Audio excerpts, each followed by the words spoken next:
Okay, so I want to do something a bit different today to my usual videos. Normally shooting over the Crony, killing cans, whatever. I want to do a little bit of a video on raw power shooting and what's needed. I've noticed a few people have started to take it up now. Can be dangerous, can also be a lot of fun. So when you're thinking about raw power shooting, you need large ammos.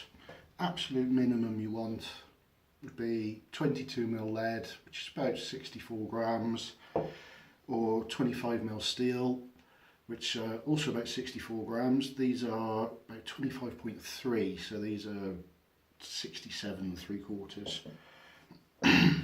So those are the absolute minimum you want when you're talking about ammo. You can go up to 1-inch leads,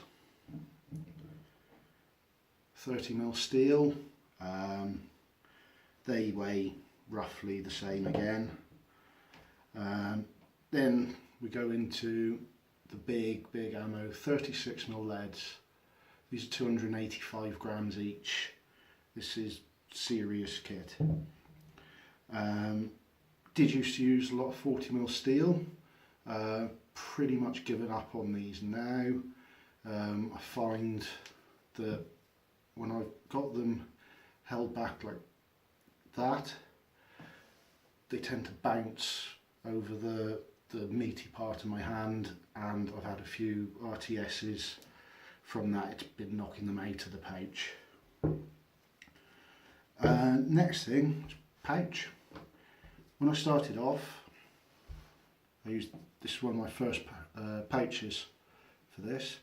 It's wide enough for 25mm, but it's too long.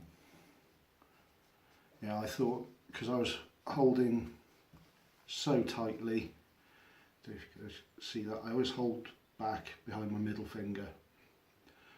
I was holding so tightly, I didn't need to. It was just a security thing for me, but again, you're losing an inch, maybe, well, half an inch per side of draw length, which you don't want to do.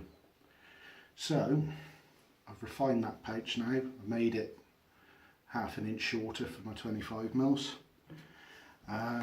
This is just a bit of a training rig I had over the winter.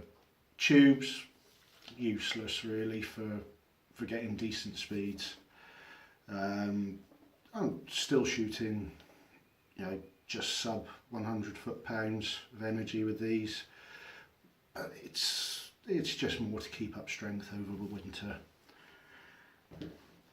This pouch is a dedicated 40mm pouch. You can see you've got just over a 20mm hole in the centre.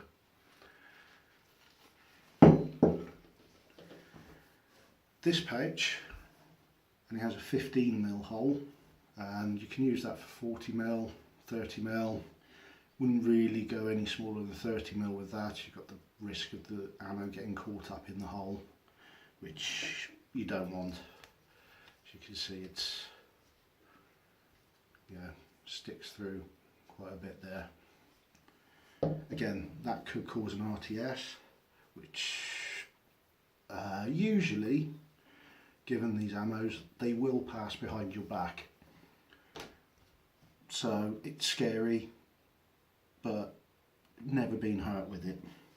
I did once have one hit me in the ribs, one of these, 22mm lead. It was low powered, it was when I just started out. So I've used a lot of frames as well. Frame, I think, is probably the most important part. You need a frame that can handle big band sets. So you've got these here are TheraBand Gold and full width, and just cut to a taper there. And those are meaty bands. These are pretty much as I can pull right now on a good day. And so you've got that per fork. I used to cut them down to 4 bands per side, but now just fold them, it's absolutely fine. So yeah, I've used a lot of frames.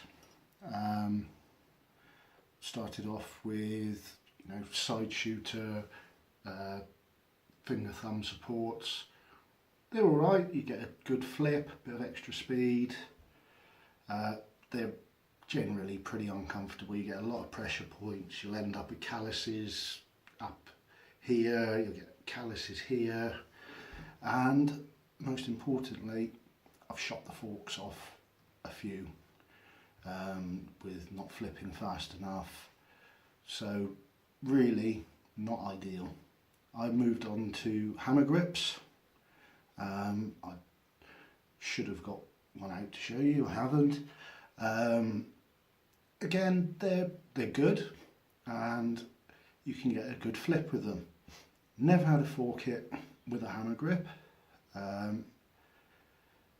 You generally are holding, I can show you with this one, are holding like this.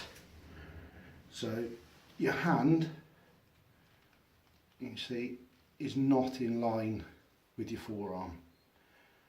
So this is putting a lot of tension down this side of your arm and causes all sorts of problems in here and in here. And whilst it works, it's not ideal. Now, I've settled on this. It's bone grip, and it's made by Terry of Slingshot Shooters. And I think he does actually call it a hammer grip. I would call it a Super Ergo hybrid grip. As you've got full support all on your palm of your hand, and when you hold it, the forks are angled to be perfectly straight when your arm is perfectly straight.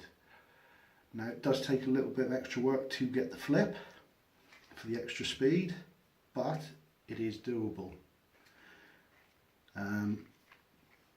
This puts absolutely no pressure on your wrist other than compressive, which is absolutely fine. Everybody should be able to lift or press their own body weight on one arm.